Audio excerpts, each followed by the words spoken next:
Veo que andan con ganas de bailar, ¿verdad? Tilic, un poco. Tilic. Ah, bueno, bailen, bailen. Es saludable alegrarse, ¿verdad? Muy bien. Vamos a dar inicio, si les parece. Básicamente voy a iniciar el siguiente tema. Vamos a hablar sobre provisiones y contingencias, que varios me preguntaban, ¿no? ¿Qué pasaba con la multa? Bueno, en el tema de hoy vamos a identificar qué debe de pasar con la multa. En este caso voy a avanzar un poco y no me voy a llevar tanto tiempo, porque al final voy a atender consultas, por si tienen consultas de los temas anteriores para que estén listos para su evaluación de este sábado, su quiz teórico de estas dos secciones que hemos estudiado, deterioro y subvenciones. Este tema ya es para el siguiente quiz, ¿sí? Así es que vamos a avanzar porque vamos súper bien de tiempo, pero este tema no entra en el quiz de este fin de semana. No sé si tienen una duda general antes de empezar, porque sería desarrollo una parte del tema, corto, atiendo preguntas y si no, ahí terminamos. Y estamos ready para el sábado.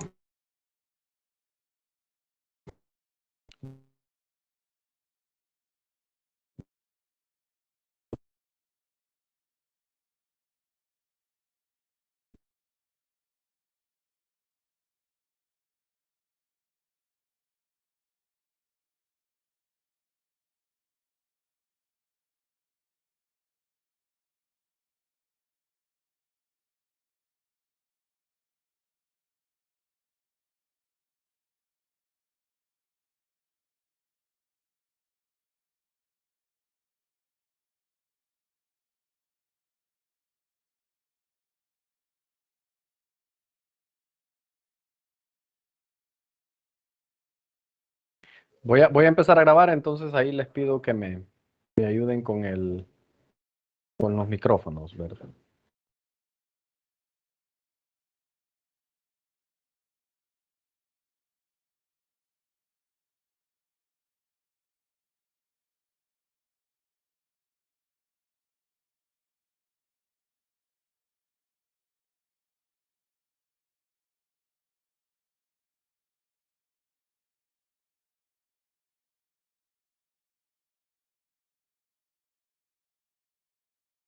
Buenas noches, jóvenes. Seguimos desarrollando los temas de la clase de teoría contable. En esta ocasión vamos a iniciar a estudiar la sección 21 de las NIF para las pymes, que habla sobre provisiones y contingencias. A mí me encantan todos los temas, pero este tiene no sé, tiene un encanto especial porque tiene muchas cosas que son súper interesantes, que las vemos en la vida real, que nos ayudan a entender muchas situaciones que ya las manejamos, pero pues nos contextualiza. Por lo tanto, una vez terminado el desarrollo de este tema, ustedes van a ser capaces de distinguir qué son provisiones respecto a otros activos a otros pasivos de la entidad. Van a identificar en qué circunstancias, cuáles son las reglas para reconocer una provisión. Van a medir las provisiones al momento del reconocimiento inicial. También estimar los efectos financieros y la información a revelar sobre pasivos y activos contingentes. Y vamos ya con el alcance, que es el capítulo 1, nos hace referencia al párrafo 21.1 de la norma, en el cual se nos define que estas provisiones aplicarán a todas las, o esta norma va a aplicar a todas las provisiones, pasivos y activos contingentes, excepto a las provisiones que surjan de los arrendamientos, de los contratos de construcción, de las obligaciones a empleados, que es un tema que vamos a ver más adelante, y impuesto a la ganancia. ¿Qué significa? Que este tema va a cubrir todas las provisiones excepto esa.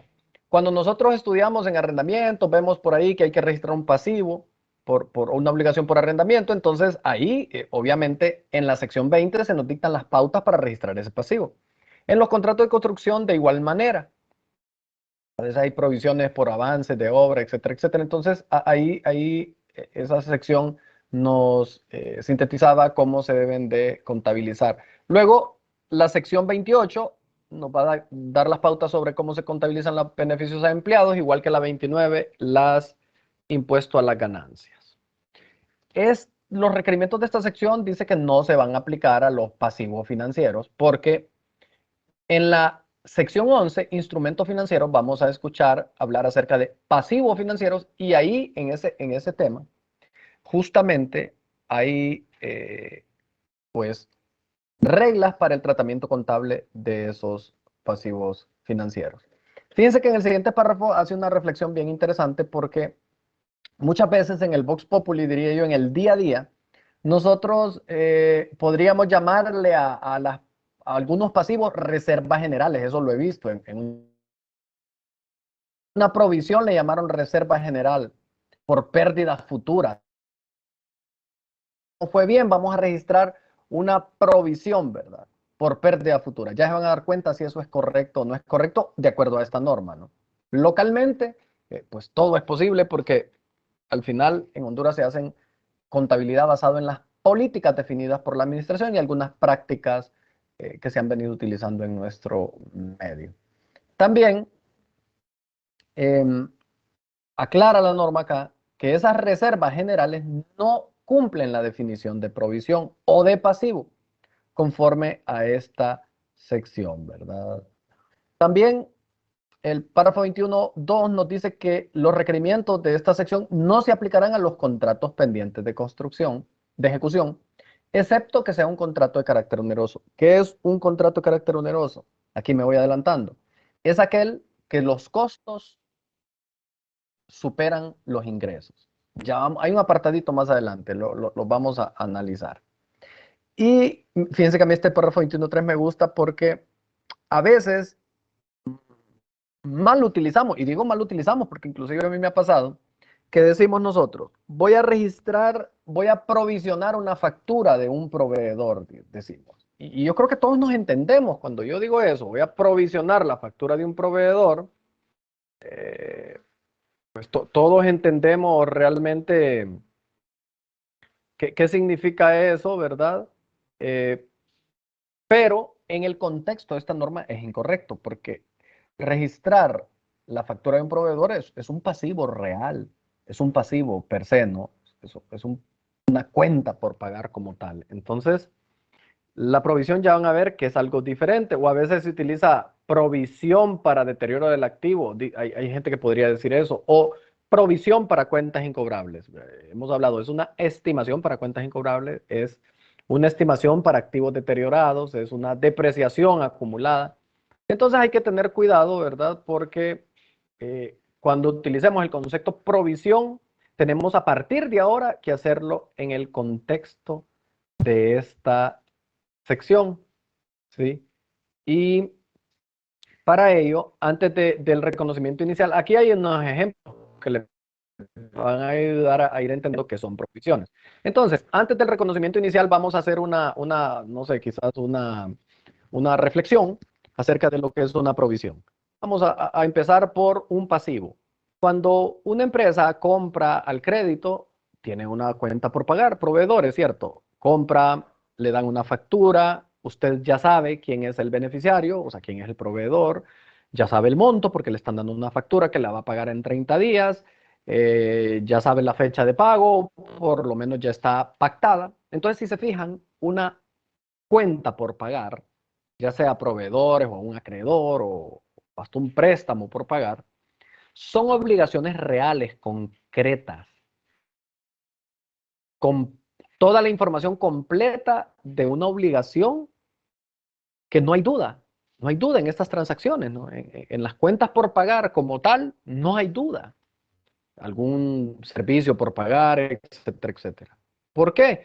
Porque, pues, como les digo, les vino la factura, ustedes la registran y ya saben lo que van a pagar, ya saben cuánto deben. Entonces, a eso nosotros le llamamos pasivo, porque es una obligación presente, surgida a raíz de sucesos pasados, ¿verdad? Por beneficios que recibió la empresa. y que va a tener un desembolso futuro. Eso es un pasivo, dicho pues, no tan literal como lo dice el concepto. Entonces, eso es un pasivo. Yo siempre digo, un pasivo es sólido en su información. No hay duda de un pasivo, pues, ¿verdad? Proveedor le mandó una factura, usted la registra porque recepcionó los documentos, no hay duda. ¿Qué es una provisión? Miren, los requisitos para registrar una provisión están en el párrafo 21.7. Apréndanselos, muchachos. No para el examen, para la vida. Importante. Una entidad reconocerá una provisión solo cuando cumpla con estos tres requisitos. Ya vamos a hablar de cada uno de ellos. Que tenga una obligación sobre la fecha que se informa. Perfecto. Que sea probable. Es decir, miren, que existe una mayor probabilidad de que ocurra que de lo contrario. De manera sencilla, que la probabilidad sea mayor al 50% de ocurrencia. Una situación que sea probable. Probable es del 50 en adelante, la mitad más uno es que es probable y que el importe se pueda medir de forma fiable. Ejemplos de provisiones a las que se refiere ya este material y este tema. Pues hay varias. Voy a empezar con la más típica, que estaba en un ejemplo ahí arribita. Una demanda. A veces las empresas son demandadas y cuando una empresa es demandada, uno se tiene que preguntar ¿y qué efecto contable puede tener la demanda? Como no pudiese tener ninguno, pudiese tener alguno. Me voy a ir con el escenario A.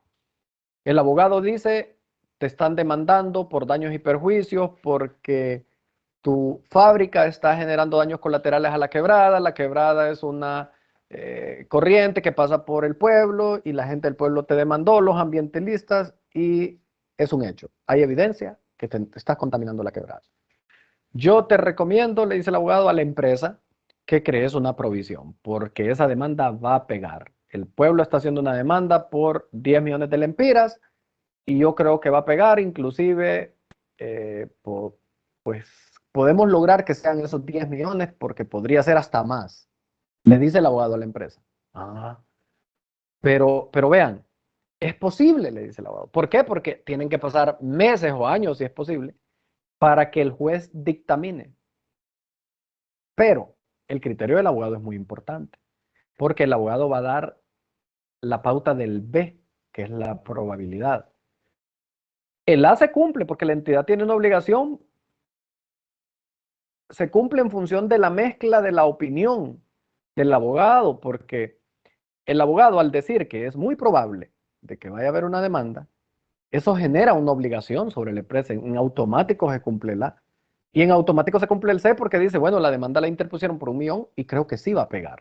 Creo que el juez va a dictar a favor de los pobladores. Entonces, se cumplen los tres requisitos. Y si le preguntamos al abogado, porque deberíamos de preguntar al abogado, pero ¿qué probabilidades tenemos de perder el caso? Un 80%. Bueno, es más probable que ocurra a que no ocurra. Del 50 para arriba es más probable que ocurra. Usted dirá, ¿y a dónde dice? Como siempre les he comentado, las NIF tienen mucha literatura auxiliar y inclusive podría uno, de acuerdo a la jerarquía que vimos en la sección 10, uno, cuando la NIF no especifica algo, yo me puedo ir a otro marco contable que me ayude a orientar para poder entender o algo. Entonces, en este caso, la literatura auxiliar y la misma US GAAP mencionan que este porcentaje, las normas no son mucho de porcentaje, habla de que sea más probable o no. Entonces hay unas interpretaciones por ahí que dicen que sea más, y por eso dice ahí, miren, es decir, que exista mayor probabilidad de que ocurra que de lo contrario. ¿Cuándo hay mayor probabilidad? 51%. Hay abogados que tienden a decir, no, es que este caso podría ser mitad y mitad. No nos sirve eso, porque mitad y mitad es gallo o gallina. Abogado, documente. Documente con todos los argumentos que usted tenga a ver si es más de la mitad o menos de la mitad. Pero no me venga aquí con medias tintas, porque yo creo que todos, ¿verdad? De alguna manera podríamos, para no quemarnos, es mitad y mitad. Así no me comprometo. Entonces ahí tendremos que llevar al abogado a que nos dé o es alta o es baja. Y eso nos va a ayudar a ver si se cumple ese requisito B de estos condiciones que expone el párrafo 21.7. Entonces, si se cumple, esa es una provisión. Y ya verán ustedes por qué se convierte en una provisión y no en un pasivo. Bueno, primero porque el juez no ha dictaminado. Me estoy yendo por probabilidades, o sea, es probable que ocurra. Esa es justamente la característica de la provisión, que hay alguna incertidumbre de alguna manera en la ocurrencia del hecho. O sea, también podría no ocurrir porque hay una probabilidad del 20% de que el hecho no ocurra. La probabilidad existe. Otra cosa es la fecha. No sabemos cuándo se va a pagar esta provisión. Hay una fecha estimada, pero yo qué sé cuándo va a dictaminar un juez. Eso es impredecible. Y el monto en este caso sí se cumple, si se fijan, ¿verdad? Porque ya está estipulado. Sin embargo, el juez podría dictaminar por un monto diferente. Entonces, si se fijan, en las provisiones hay incertidumbre. En los pasivos no hay incertidumbre. ¿Cuándo esto se convierte en un pasivo? Cuando el juez dictamina. El juez dictamina y dice, páguese. Le doy 6 meses para pagar esto. O le doy 30 días para pagar. En ese momento deja de ser provisión y pasa a ser un pasivo, porque ahí sí, ya hay un monto en firme, ya hay una fecha de pago y ya la probabilidad se vuelve cierta, se vuelve al 100, el juez ya dictaminó. ¿Sí? Entonces vean ustedes qué interesante esto de las provisiones. Y por último, me adelanto, ¿qué hubiese pasado si el abogado, porque esto para que lo amarren en lo que viene después, hubiese dicho, no, es que miran, hay una demanda, en efecto, hay una demanda, pues hay una potencial obligación legal, cumple el criterio A, pero fíjense que yo ya revisé todos los argumentos de los demandantes y no les va a pegar. Ya hicimos un estudio, reuní un cuerpo de abogados y yo creo que esa demanda no les va a pegar. La probabilidad es baja, muy baja, un 20% más que les pegue. Pero hay un 80%, en este caso ya contrario, a que vamos a ganar esta demanda. Miren qué interesante. Entonces, en ese caso, no cumple con el requisito y por lo tanto, no se registra la provisión porque no cumple el B. Hay una obligación porque hay una demanda ahí que podría ser legal, pero la probabilidad es baja de acuerdo al análisis de los especialistas. Si se fijan, tienen una gran responsabilidad los abogados, ¿verdad?, de analizar esta situación. Entonces, como pueden ver ustedes, está lo que es un pasivo, que es algo concreto, real, con factura, por algo que se recibió, ya sea un servicio o un bien, y que va a desprenderse de recursos económicos en un futuro. Está la provisión, que es un pasivo con incertidumbre, le llamaría yo, que no es seguro. Y está lo último que les dije, que si el abogado decía, no, la probabilidad de ganar el caso es un 20% y la probabilidad de perderlo, en este caso de desprenderse de recursos, es un 20%, probabilidad de ganarlo un 80%. Entonces, en ese caso, lo que se hace es que se revela, perdón, un pasivo contingente o una contingencia como todos lo conocemos. Esas son las tres opciones. Ya más adelante vamos a hablar de las contingencias, pero ya se los adelanto. Y me preguntarán ustedes, ¿y qué otro tipo de provisiones hay? Ah, pues sí hay provisiones, muchachos. Por ejemplo, ustedes han escuchado los puntos de lealtad de las farmacéuticas. Usted va a farmacia Simán y le dicen, deme su número de identidad que va a acumular puntos por la compra. Sí, entonces, en ese caso, Simán, al hacer usted una compra, ¿qué está haciendo? Está generando una obligación con todos sus clientes. Pero ¿cuál es la realidad, muchachos? Que no todos los clientes reclaman los puntos, pues normalmente esos puntos de lealtad tienen vencimiento. Entonces, ¿qué sucede cuando Simán vende? Además de la partida de la venta, bajo esta norma, Simán está obligada a registrar una provisión por puntos de lealtad. ¿Y bajo qué criterio para registrar una provisión? Bueno, en ese caso ellos ya tienen un registro porque por cada cliente ya saben cuántos puntos y a cuánto equivale en dinero eso, esa deuda con todos los clientes. Pero eso no lo puede registrar en un 100% Simán porque tiene que demostrar que todos los clientes reclaman esos puntos. Porque si la estadística hacia atrás dice que solamente el 50% de los clientes reclaman esos puntos de lealtad, Simán solo debería de registrar el 50% de todos los puntos de lealtad que estén registrados en el auxiliar que ellos manejan. Porque sería una tontería registrarlos todos sabiendo de que no todos los van a reclamar. Ahí es donde va el inciso C, que el importe de la obligación se pueda medir de forma fiable. Entonces, las empresas tienen que buscar una metodología para estimar la probabilidad del valor que me van a reclamar en un futuro. Este es otro ejemplo que puse, pero hay más. Ustedes se han fijado que las líneas aéreas tienen un programa de millas, programas de lealtad. Eso se registra. Las tarjetas de crédito tienen programas de puntos o de cashback. Eso también es una provisión. Y ustedes dirán, ¿por qué? Vuelvo al ejemplo de la farmacia. Del 100% de los clientes que han comprado en la farmacia en el último año, ¿yo cómo puedo saber quién me va a reclamar y cuándo? No lo sé.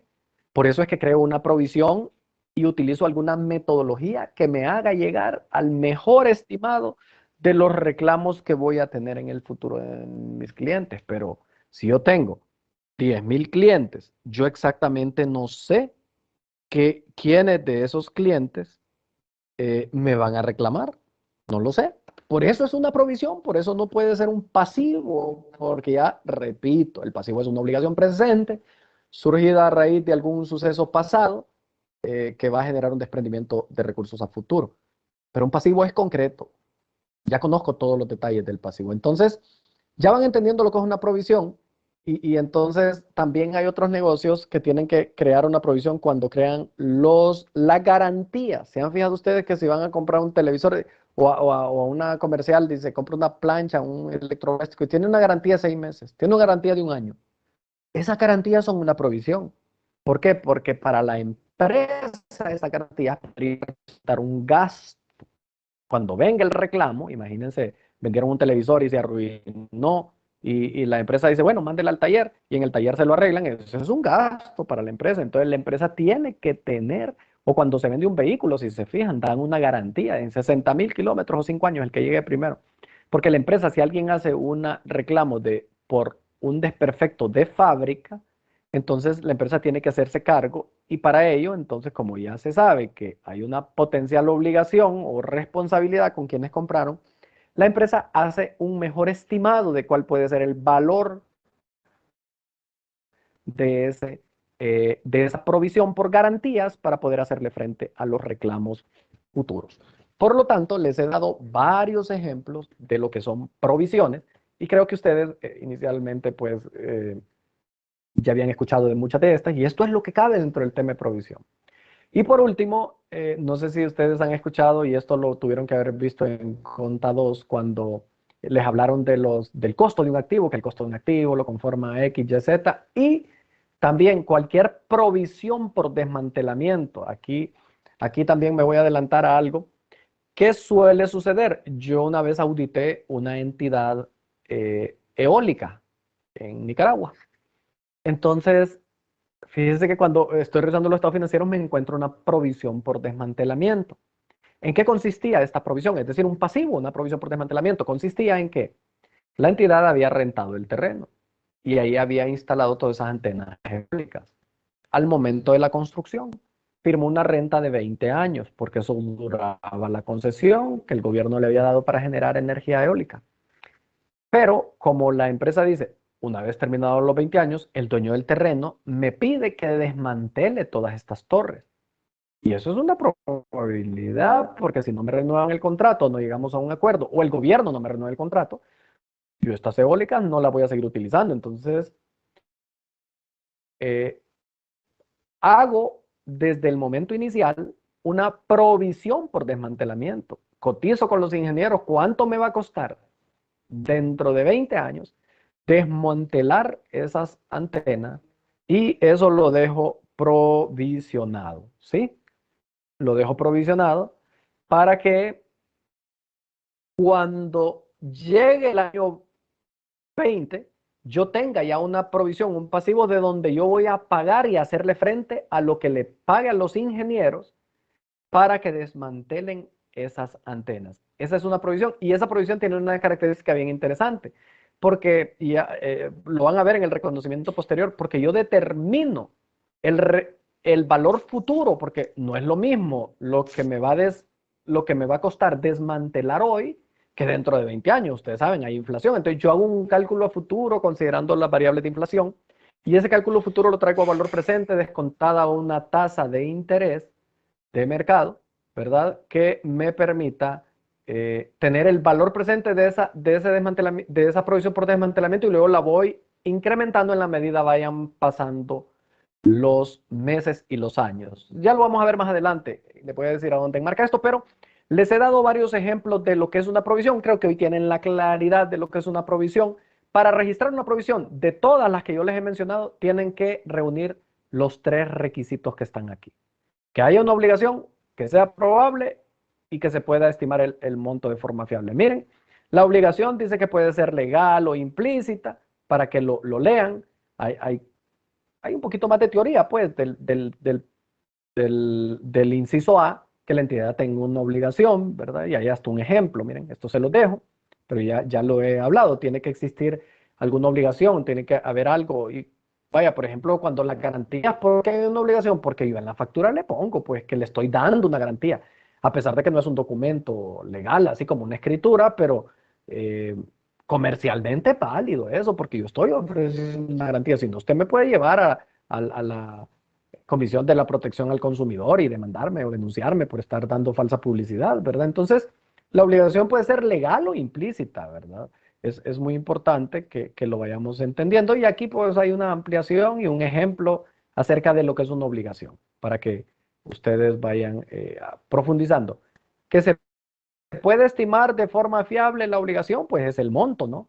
Que yo pueda medir el monto, ya eso los había dicho, que yo tenga esa capacidad de determinar el valor probable que yo voy a pagar por esa provisión. Y aquí pues entonces hay un ejemplo. Algunas consideraciones o algunas aclaraciones que me hace la norma para que ustedes tengan mucho cuidado. Y me dice, los autos seguros no deben ser reconocidos como provisión. ¿En qué consiste esto? Consiste en que ustedes digan, yo voy a registrar en el pasivo, en una provisión, 10,000 lempiras mensuales, porque si me roban, imagínense una empresa que se dedica al courier, ¿no? A mandar paquetes de Tegucigalpa a San Pedro Sula. Entonces, si me asaltan, con esa provisión, yo le voy a hacer frente a cualquier potencial asalto en un futuro. Entonces, yo me voy a autoasegurar. En vez de comprar una póliza de seguro, voy a ir creando una provisión, un colchoncito, una huaca, que me permita tener un valor para hacerle frente a cualquier siniestro o que se me accidente un vehículo y se me pierdan todos los paquetes o que me asalten. Eso no está permitido bajo la norma. ¿Por qué? No cumple, no hay una obligación presente. ¿Y usted qué sabe si va a tener un accidente? ¿Y usted qué sabe si va a tener un asalto? No tiene sentido. O que va a tener un incendio. Usted no lo sabe. Por eso es que dice, los autoseguros, o sea, autoasegurarse, no debe estar considerado como parte de una provisión. Usted no puede registrar una provisión como un auto seguro. Miren, aquí nos aclara que en el párrafo 21.5 dice que una provisión se va a reconocer como pasivo en el estado de situación financiera. Y en la contracuenta como un gasto, es decir, un gasto contra un pasivo, un gasto contra un pasivo. ¿Cuándo no va a ser gasto? Cuando la provisión se reconozca como parte del costo de un activo, que era el ejemplo de la provisión por desmantelamiento. Normalmente esas provisiones no se llevan al gasto, sino que se llevan al valor del activo en el momento del reconocimiento inicial. Y aquí les dejo otro ejemplo que les va a ayudar a entender de mejor manera lo que es la provisión.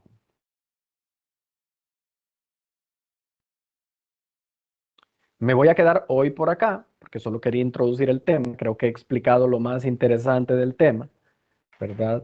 Para que ustedes tengan claridad de qué estoy hablando de provisión. Quise darles un adelanto para que lo tengamos claro. Y luego de aquí voy con la medición inicial y ya voy hablando de valor presente, voy hablando de cosas ya más que les va a ayudar a entender el tema. Es por eso que la multa, volviendo al tema, la multa es una provisión porque me dicen a mí, bueno, si incumplís, aunque la multa en algún momento se podría convertir de provisión a un pasivo como tal, porque yo incumplo en la pesca y como decía el ejercicio, tengo una multa de 500 a final de año, tengo que registrar el pasivo. Gasto contra un pasivo, le debo al gobierno 500, el gobierno me va a estipular cuál es la fecha máxima que tengo para pagar, entonces provisión cuando tengo derecho a apelar o a presentar pruebas, porque no es, o sea, no es tan No quiero aceptar el pasivo, pero bueno, no lo registro como pasivo, pero sí como provisión. Al final registro una obligación.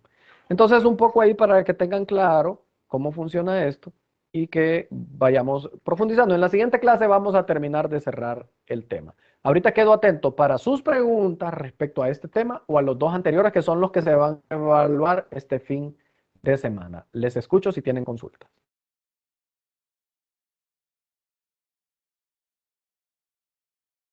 Licenciado. Hola. Hola. Me surge una duda con respecto al ejercicio que está ahí de ejemplo. Usted dice, ¿verdad?, que la provisión por desmantelamiento se debe de reconocer como un pasivo, ¿verdad? Cuando se está construyendo la planta, como el ejemplo que usted puso. Pero también informa acá que ese valor también debe ser sumado al valor del costo del activo. ¿Eso está correcto hacerlo? Correcto, sí, así es. Eso se los enseñaron en Conta 2. Es decir, si yo voy, ¿saben en qué contexto se los enseñaron? Cuando ustedes van a instalar una maquinaria, una planta, ¿cuál es el costo del activo? Lo que me costó la planta y cualquier costo de desmantelar la planta al final de su vida útil. Ese es el costo de un activo. En casos muy particulares así funciona. Ahí lo dicen, si se van a la de propiedad, planta y equipo, en los elementos del costo, se los tuvieron que haber mencionado. El activo que usted está creando en este momento es parte del costo de ese activo. En vez de llevarlo al gasto, lo registra como activo contra el pasivo, contra la provisión. Pero eso sería al momento yo de empezar las operaciones, yo provisiono ese desmantelamiento, pero al momento que yo... El mejor ejemplo es el que le pongo en la planta eólica. O sea, yo estoy construyendo una planta eólica y ocupo todas las antenas que han visto ustedes ahí en Ojojona, ¿no? Todo eso es dinero, ¿no? Yo pago por eso, pongo a alguien, construyan eso. Todos los costos que estoy incurriendo yo para que esas eólicas estén listas para funcionar es el parte del costo de mi activo, de todo ese plantel. Pero ¿qué más va a ser parte de mi costo? Ay, una vez que están terminadas, le digo al ingeniero líder, ok, ingeniero, o le digo al equipo de ingeniería, este es un contrato por 20 años, tanto de arrendamiento como con el gobierno. Y yo les digo yo, determínenme por favor cuánto creen que voy a tener que desembolsar dentro de 20 años para desmantelar todas estas antenas. Obviamente los ingenieros tienen que poner a trabajar, ¿verdad? Trabajar a detalle y darme un número. A futuro, o sea, yo le puedo decir a los ingenieros, ustedes vean, porque el ingeniero sabe más o menos cómo se va comportando el precio, ¿no? Tienen que ser muy técnicos, eso sí. Entonces les digo yo, denme un número a futuro, consideren la inflación, el incremento de precios de aquí a 20 años, utilicen fórmulas de proyección y ellos me van a dar un número. Ese valor a futuro yo lo traigo a valor presente mediante una tasa de descuento, que eso es la siguiente clase, vamos a ver eso ahí dice qué tasa se utiliza. Y ese valor presente de ese desmantelamiento yo lo voy a registrar como parte de mi costo de esas antenas. O sea que esas antenas eólicas no solo me van a valer lo que estoy desembolsando y lo que estoy comprando los materiales y lo que estoy pagando en mano de obra. No, también le tengo que sumar el valor presente del costo de desmantelamiento. Eso, repito, se los tuvieron que haber enseñado en Conta 2.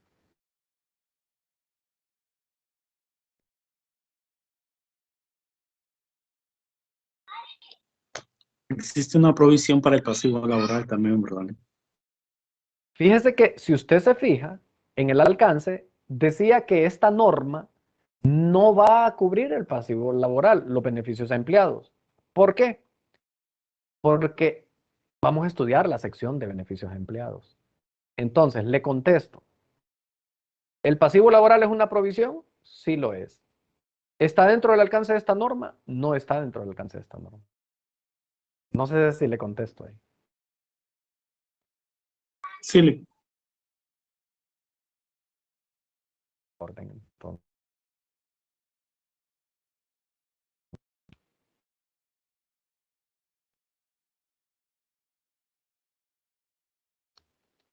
¿Alguna otra duda?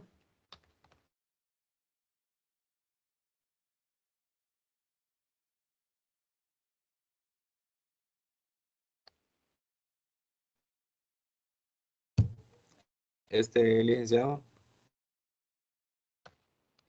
Con respecto Hola. al tema pasado, me surgió una duda con respecto a lo que estaba estudiando.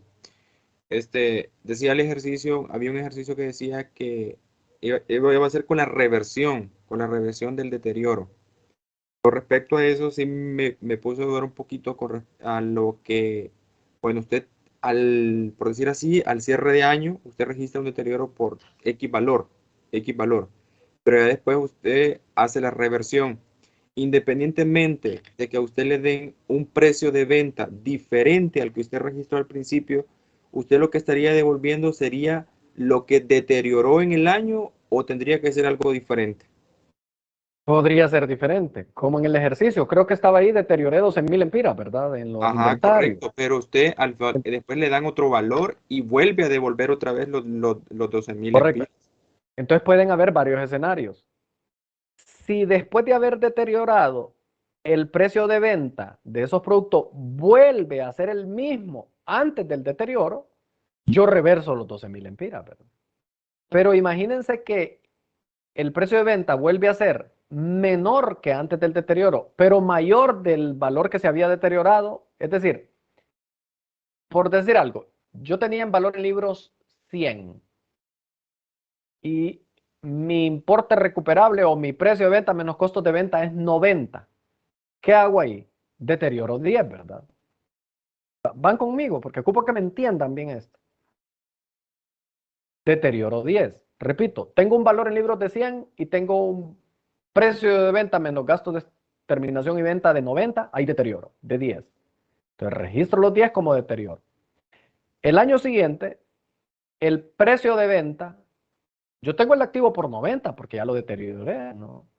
El precio de venta de 90 subió a 95. ¿Qué hago? Reverso 5 de deterioro, es decir, incremento ahora el activo en 5. Cargo el activo en 5. ¿Por qué no en 10? Porque es que mi precio de venta es 95 ahora. Originalmente era 100, no había deterioro. O era más de 100, lo que sea. Pero como una vez bajó a 90 y ahora aumentó a 95, yo solo puedo reversar 5. Pero resulta que el año siguiente, no sé qué inventario podrá ser este, va que esté 3, 4 años en un inventario. Por eso les digo, a mí en esto no me gusta desgastarme, porque esto es más bla, bla, bla, teoría que realidad. Entonces, el tercer año, ese inventario, su precio de venta se va a 102. Entonces cualquiera podría estar tentado. Voy a reversar 7. No, porque el año pasado, ¿usted cuánto había deteriorado originalmente de ese activo? 10.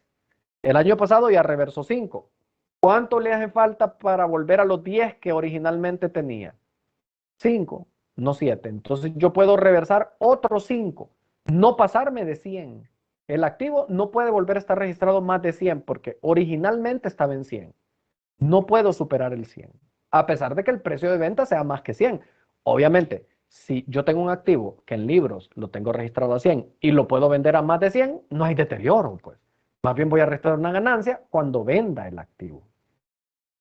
Así funciona. Espero que me haya entendido.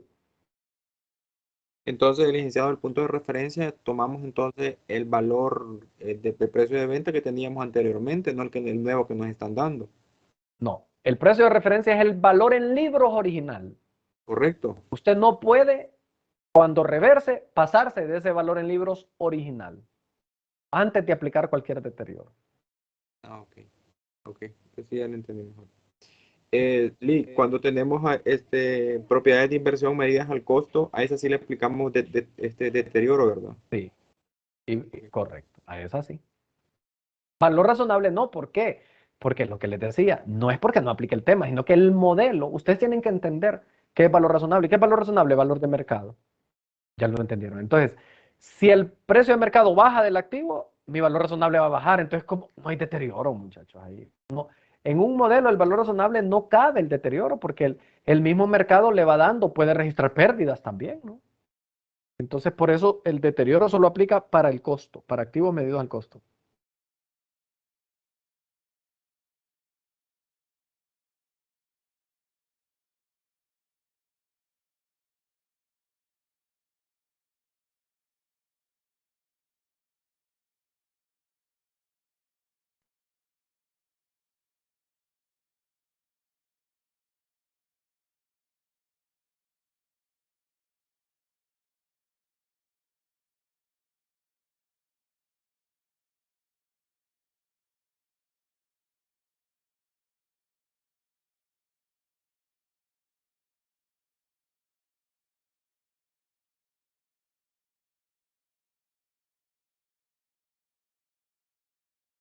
¿Alguna duda?